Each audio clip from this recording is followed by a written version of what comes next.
மரியாதைக்குரிய சக பத்திரிகையாளர் நண்பர்கள், ஊடக நண்பர்கள் எல்லாத்துக்குமே என்னுடைய முதல் பணிவான வணக்கம் தெரிவிச்சுக்கிறேன். அதுக்கப்புறம் படத்தினுடைய டைரக்டர் நாஞ்சில் அவர்கள் கேப்டன் ஆஃப் தி ஷிப்னு சொல்லுவாங்க, அவருக்கும் படத்தினுடைய தயாரிப்பாளர்கள் ஜான் மேக்ஸ் அவர்கள் படத்தை ரிலீஸ் பண்ணது ஆண்டனி தாஸ் அவங்க ரிலீஸ் பண்ணியிருக்காங்க. சசிகலா ப்ரொடக்ஷன்ஸு எல்லா படங்கள் அவங்களுடைய சமாச்சாரம் ஆரம்பத்துலேருந்து ஒவ்வொன்றுக்கும் என்ன அழைப்பு கொடுத்துட்டே இருக்கிறாங்க. நானும் எல்லாத்துக்கும் மிஸ் பண்ணாமல் வந்துட்டுருக்கேன். அந்த அளவுக்கு ஒரு நட்பு இருக்குது. அதுக்கு காரணம் அவங்கக்கிட்ட மதன் இந்த மாதிரி ஸ்டாஃப்ஸ் இருக்காங்களே ரொம்ப முக்கியம். அவர் இருக்கார் வேலையும் இங்கே இருந்துக்கிட்டு அவங்க எல்லா வேலையும் எல்லோரும் ரொம்ப நல்லா பார்த்துக்கிட்டு இருக்காங்க. அதனால் அவங்கள குறிப்பாக பாராட்டணும். அப்புறம் படத்தினுடைய நாயகன் நாயகியெல்லாம் சேர்ந்து ஆண்ட்ரியான்னு நினைக்கிறேன். ஆண்ட்ரியாக்கும் அப்புறம் அவர் சலீம் கோஸ் அவர் இப்போ இல்லைன்னு சொன்னாங்க. அவருடைய சிறப்பை பற்றி உதயகுமார் சொல்லிட்டு இருந்தார். அதனால் அவருக்கு என்னுடைய வருத்தம் என்னென்னா, நல்ல ஒரு கலைஞன் டக்குன்னு இப்படி போயிட்டார் அப்படிங்கிறது. அதுக்கப்புறம் இசை மியூசிக் சுந்தர் பாபா அவர்களுக்கு, இன்னும் இந்த படத்து சம்மந்தப்பட்ட எல்லாருக்குமே என்னுடைய வணக்கத்தையும் அட்வான்ஸாக வாழ்த்துக்களையும் தெரிவிச்சுக்கிறேன். முதல்ல வாழ்த்து சொல்ல வேண்டியது நான் உதயகுமார் தான் சொல்லணும். ஏன்னா இப்போ தான் இயக்குனர் சங்கத்தில் முதல் முறையாக தலைவராக வந்திருக்காரு. அதனால் என்னுடைய வாழ்த்துக்கள் தெரிவிச்சுக்கிறேன். வந்தோடனே அவர் ரொம்ப சந்தோஷப்பட்டது என்னென்னா, அவர் அங்கே வந்ததோட சந்தோஷம் இங்கே ஆண்ட்ரியா பக்கத்தில் எனக்கு உட்கார்றதுக்கு வாய்ப்பு கிடைச்சது. அதனால் அந்த ராசி தொடரட்டும். அடுத்தடுத்து எங்கே போனாலும் அவருக்கு அந்த மாதிரி ஹீரோயின்கள் எல்லாம் முக்கியமானவங்கெல்லாம் அவர் பக்கத்தில் உட்காரணும்.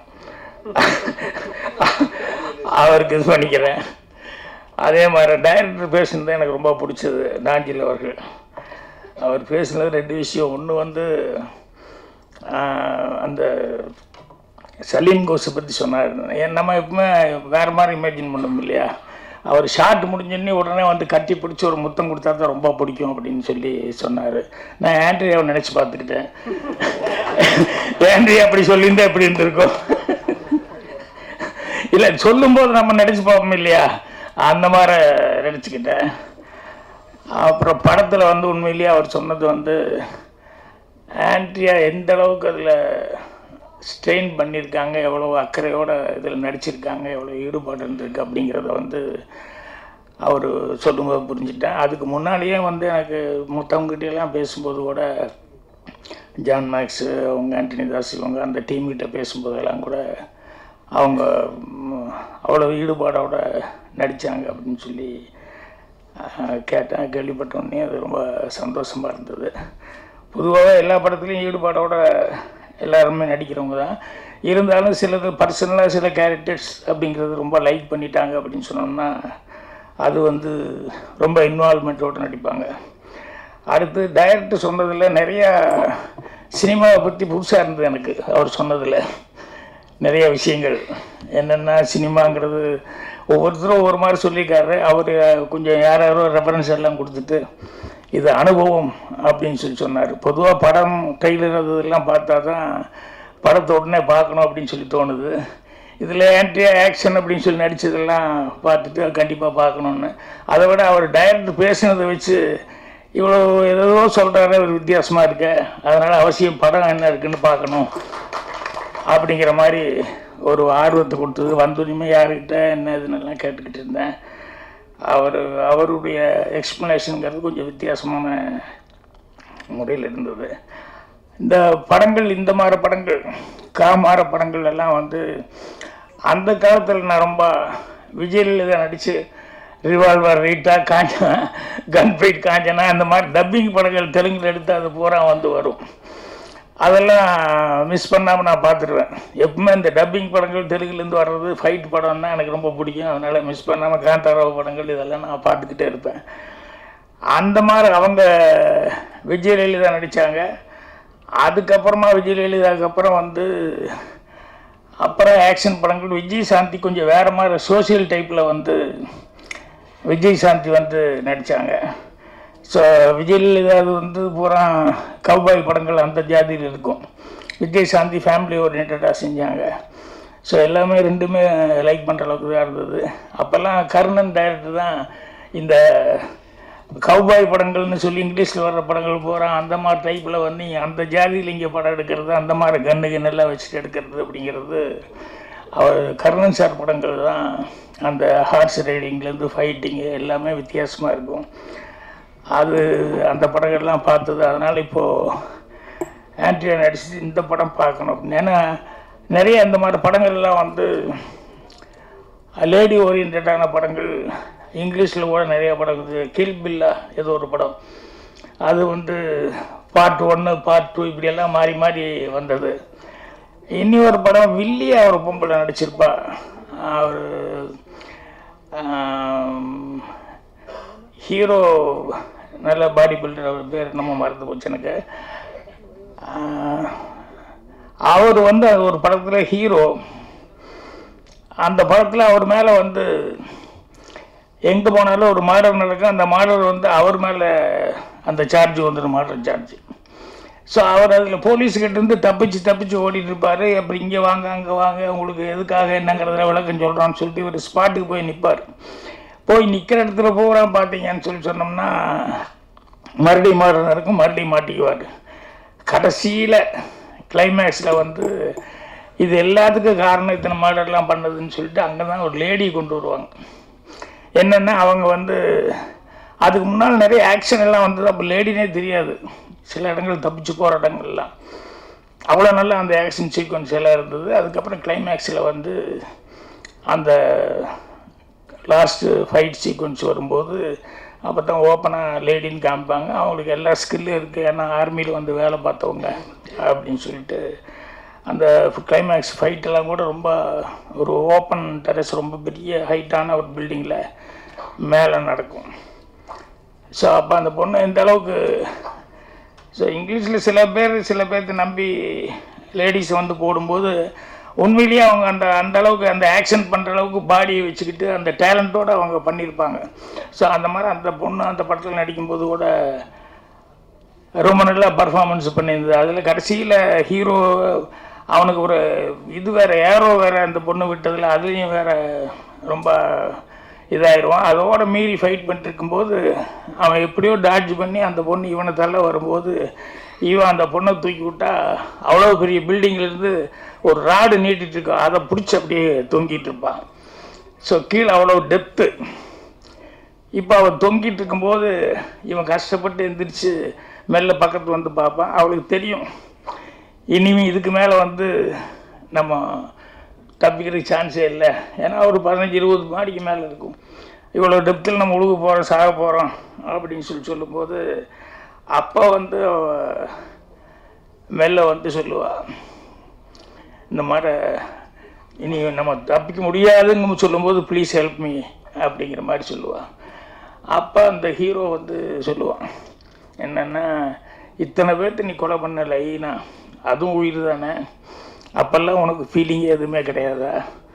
இத்தனை பேர்த்து கொண்டுட்டு இப்போ உன் உயிருங்கும் போது மட்டும் ஹெல்ப் மீன்னு சொல்லி கேட்குறியா அப்படிமா. அப்புறம் அவளுக்கு தெரியும் இனிமேல் ஹெல்ப் பண்ண போகிறதில்ல, அதனால தான் அட்வைஸ் பண்ணுறான் அப்படின்னு சொல்லிட்டு கோவத்தில் வந்து கோ டு ஹெல் அப்படின்னு கத்துவா. உடனே எஸ் லேடிஸ் ஃபஸ்ட் அப்படின்னு சொல்லி காலில் அந்த அவள் கையை தட்டி விடுவான். ஸோ சாதாரணமாக லேடிஸ் ஃபஸ்ட்டுங்கிறது வந்து நம்ம எங்கேயோ எதோ கேள்விப்பட்டிருக்கோம். அந்த டைலாக் ரைட்டர் அந்த படத்தில் அந்த இடத்துல வச்சான் பாருங்க, அதுதான் சாமர்த்தியம். அவள் வந்து கோ டு ஹெல்னு சொன்னோன்னே லேடிஸ் ஃபஸ்ட்டுன்னு அந்த காலில் கையை அப்படி தட்டி விடுவான் அப்படிங்கிறது ரொம்ப ரசிச்சோம். அந்த மாதிரி நிறையா படங்கள் வந்து லேடி ஓரியன்ட் படங்கள் வந்து அந்த காலத்தில் வந்தது. இப்போ இந்த படம் பண்ணியிருக்காங்க. ஸோ ஆண்ட்ரியா அவங்க டைரக்டரும் வித்தியாசமாக இதை பற்றி சொன்னார். நான் வரும்போது மனைவி வந்து அவர் ரொம்ப அப்ரிசியேட் பண்ணி சொன்னார். என்ன ஒரு பாட்டு பார்த்தார் போலுக்கு. நான் வேறு ட்ரெய்லர்லாம் பார்த்தேன், இந்த அனிமல்ஸ் எல்லாம் வச்சு ஒரு பாட்டு இங்கே ப்ரொஜெக்ஷன் பார்த்தார் போலுக்கு. அதை பற்றி சார் அவ்வளோ நல்லா இருந்தது, நான் இது வரைக்கும் நான் பார்த்தேன், இவ்வளோ நல்லா நான் பார்க்கல அந்த அனிமல்ஸை வச்சு அப்படிங்கிற மாதிரி. நான் எங்கடா மிஸ் பண்ணிட்டேன், நான் ட்ரெய்லர் பார்த்தேன், மொத்தம் எல்லாம் பார்த்தேன், அது எங்கேயும் மிஸ் பண்ணிட்டேன் அப்படின்னு சொல்லிட்டு ஃபீலிங். அந்த அளவுக்கு இந்த காட்டுக்குள்ளே அப்படின்னு சொல்லும்போது அந்த நேச்சராக இருக்கக்கூடிய விஷயங்கள் நிறைய நல்லா இருக்கும். அதனால் ஆக்ஷன் அது பிரியர்களுக்கு படமாக பிடிக்கும். ஆன்டி லேடி ஓரியன்ட் அப்படிங்கிறதுனால கண்டிப்பாக எல்லாருக்கிட்டையுமே ஒரு எதிர்பார்ப்பு இருக்குது. அந்த எதிர்பார்ப்பு அளவுக்கு படம் சக்ஸஸ்ஃபுல் ஆகும் அப்படின்னு சொல்லிட்டு இப்போ அட்வான்ஸாக வாழ்த்துக்கள் தெரிவிச்சுக்கிறேன். ஒரே ஒரு விஷயம், எப்படி இருந்தாலும் கான்ட்ரவர்சி வரும்னு தெரியும், வேறு வழி இல்லை. என்னென்ன இந்த மஞ்சுமேல் பாய்ஸ்ன்னு சொல்லி ஒரு படம் அவ்வளோ பிரமாதமாக அவன் ஊரில் எடுத்த ஊரில் கேரளாவில் ஓடுறதை விட இங்கே தான் பெரிய சக்ஸஸாக, இங்கே தான் பயங்கர வசூலாக வந்து ஓடிச்சு. இந்த மாதிரி நிறைய படங்கள் வந்து அந்த காலத்தில் வேறு லாங்குவேஜில் எடுப்பாங்க. சங்கராபரணம் வந்து அந்த அளவுக்கு அப்படியே தெலுங்கு கொண்டு ரிலீஸ் பண்ணாங்க, அது அந்த அளவுக்கு ஓடிச்சு. செம்மீன் அந்த காலத்தில் எடுத்த படங்கள் ஓடிச்சு. இப்படி வந்து நிறைய படங்கள் அடுத்த ஊரில் எடுக்கிறது வந்து லைக் பண்ணுறாங்க ஜனங்க. அதனால் வந்து அதில் ஏதோ ஒரு விஷயம் இருக்கிறதுனால தான் அந்த அளவுக்கு போயிருக்கு.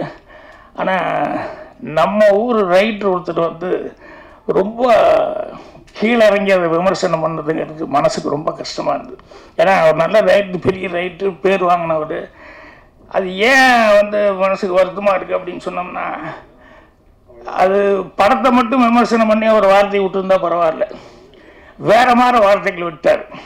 அதாவது படத்தை பற்றி விமர்சனமோ இல்லை படத்து டைரக்டர் அதை பற்றி விமர்சனம் விட்டு பொதுவாக கேரளாக்காரங்க அதில் நடித்த நடிகர்கள் கேரளாக்காரங்க அப்படின்னு சொல்லிட்டு இந்த மாதிரி ஒரு வார்த்தை விட்டது அப்படிங்கிறது அது தமிழனுடைய நாகரிகமாக இல்லை, நம்ம பண்பாடும் கிடையாது. ஏன்னா நம்ம எல்லாத்தையும் பாராட்டி தான் சொல்லிக்கணும் ஒழிய யாரையும் வந்து அவ்வளோ இறங்கி விமர்சனம் பண்ணல.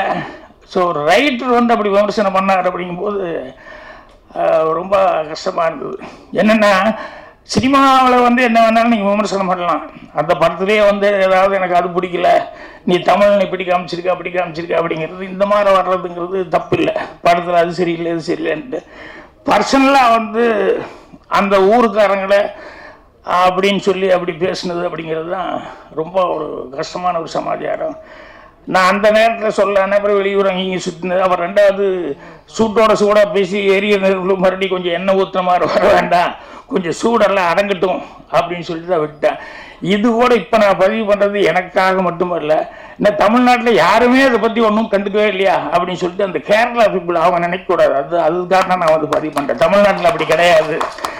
தமிழ்நாட்டிலையும் அது மாதிரி எல்லாம் வந்து வர்றதை வந்து கண்டிக்கிறதுக்கு ஆட்கள் இருக்கிறாங்க அப்படின்னு சொல்லிட்டு. ஏன்னா இப்போ நம்மளே படம் எடுக்கும்போது, இப்போ அந்தையல் நாட்டில் எடுக்கும்போது, பாலக்காட்டு மாதவன் எடுக்கும்போது அதை அவ்வளோ பேர் அப்ரிஷியேட் பண்ணுற மாதிரி எடுத்தேன், அதுவும் பாராட்டினாங்க. அதே நேரத்தில் வந்து சின்ன வீடு படத்தில் வந்து ஒரு கேரளாக்கார பொண்ணை பின்னால் போய் டாவடிச்சுட்டு இருப்பேன், ஓமலால் கண்டு யான் பூங்கினா இல்லை அப்படின்னு சொல்லிட்டு பின்னால் போய் டாவடிச்சுட்டு இருப்பேன், அதெல்லாம் பண்ணுவேன் அப்படிங்கிற மாதிரிலாம் பண்ணுவேன்.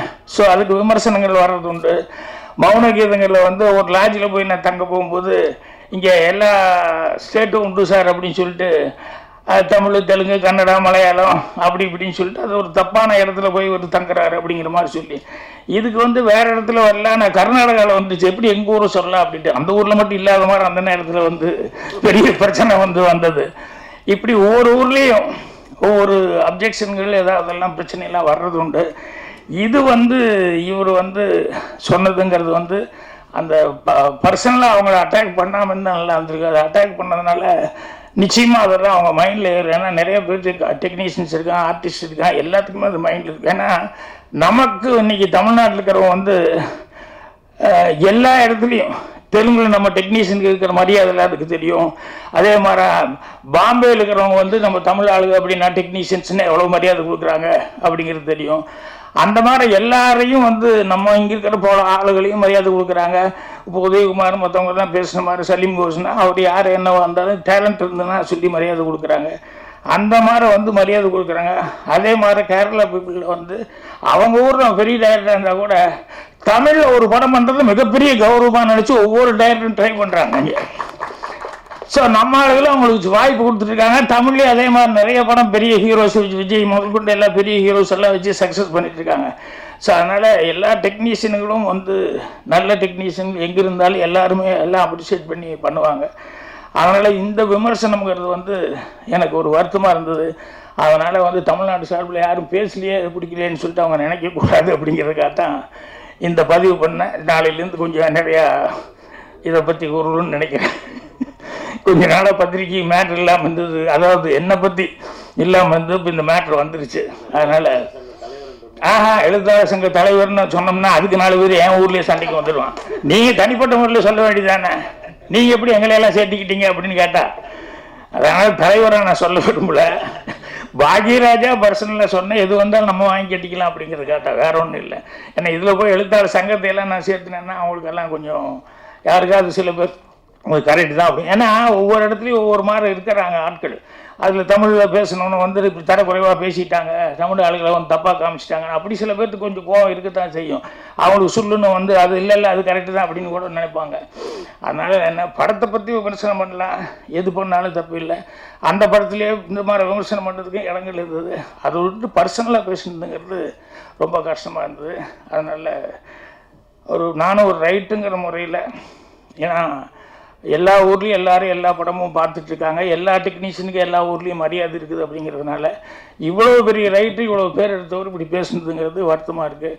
அதைத்தான் பதிவு பண்ண விரும்பினேன். மற்றபடி படத்தினுடைய வெற்றிக்கு என்னுடைய வாழ்த்துக்கள். தயாரிப்பாளர், டைரக்டர், இன்னும் ஆண்ட்ரியா, இந்த மாதிரி ஆர்டிஸ்ட்டு, டெக்னீஷியன்ஸ், சுந்தர்பாபு முதல் கொண்டு எல்லாருமே இதில் ஒர்க் பண்ணவங்க எல்லாத்துக்குமே நல்ல பேர் கிடைக்கணும். இந்த படம் சக்ஸஸ்ஃபுல்லாக இதே மாதிரி ஃபங்க்ஷன் பண்ணணும்னு சொல்லி என்னுடைய வாழ்த்துக்கள் தெரிவிச்சுக்கிறேன். நன்றி, வணக்கம்.